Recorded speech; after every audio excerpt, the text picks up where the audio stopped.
তো এইবারে যে সার্ভিস নিয়ে আলোচনা করব সেটা হচ্ছে ব্র্যান্ড ডিজাইন।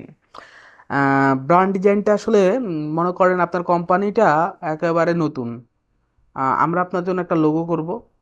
আপনার কোম্পানি কি বিক্রি করতেছে, আপনার আমি জাস্ট যদি শুধুমাত্র যদি এক্সাম্পল দিই, আপনার কোম্পানি ফিমেল মেয়েদের জন্য কসমেটিক বিক্রি করে, তাহলে আপনার লোগোটার মধ্যে আসলে মেয়েদের একটা টোন থাকতে হবে, বা ওই কালারটার মধ্যে মেয়েদের মেয়েদের একটা পার্পেল হইতে পারে, মেয়েদের মানে আসলে চয়েসফুল কালার। তো আমার লোগোর মধ্যে হয়তো বা পার্পেলের একটা আভাস থাকতে হইতে পারে, মানে মেয়েরা যেটা পছন্দ করতেছে এইটা ব্র্যান্ড কালারগুলো আমরা সিলেক্ট করে আসলে লোগো বানাই। ফ্রন্টটাও ঠিক সেম ভাবে, একটা মেয়েরা কি ধরনের ফ্রন্টে অভ্যস্ত, আহ, তো মেয়েরা কি ধরনের শেপে অভ্যস্ত, আমরা যে ডিজাইন করার সময় লোগোর ক্ষেত্রে এই কাজগুলো করে থাকি।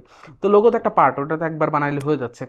ব্যানার থেকে শুরু করে আপনি যেটা রেগুলার করেন, সোশ্যাল মিডিয়া পোস্ট ডিজাইন করেন, থাম্বনেল ডিজাইন করেন, এই ক্ষেত্রে কিন্তু আমরা ব্র্যান্ডের যেই কাঙ্ক্ষিত যে কালার প্লাস হচ্ছে সেই যেই টোন তারা ব্যবহার করে, যে থিমটা তারা ব্যবহার করে, এবং তাদের যে ভাষাটা, তাদের যে ব্র্যান্ডের যে ল্যাঙ্গুয়েজটা, তাদের যে ভাবমূর্তিটা আছে, সেই ভাবমূর্তি সকল কনসেপ্ট এবং সকল কিছু কেস স্টাডি করে আমরা ডিজাইনটা করি।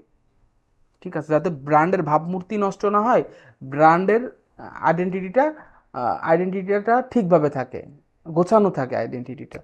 তো দেখবেন আপনি যদি রবির দিকে খেয়াল করেন, রবির কিন্তু কালারটা লাল বোধ হয়, তাই না? ওদের শেপ বা অন্যান্য বিভিন্ন ডিজাইনে দেখবেন আপনি লাল কিন্তু আছে, ওরা ওই টোনটা রাখে।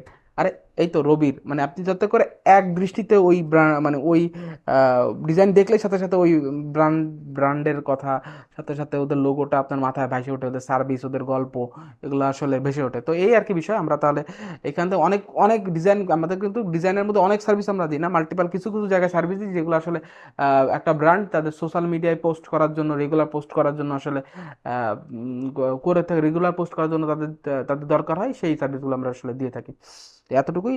আসেন আমরা একটু কথা বলি, আলোচনা করি এই এই সার্ভিসটার ব্যাপারেও জানি। সেম ভাবে মিটিং বুক করানো ওয়েবসাইটে যে নিজের দিকেই আপনার মিটিং বুকসের অপশনস আছে। ধন্যবাদ, আসসালামু আলাইকুম।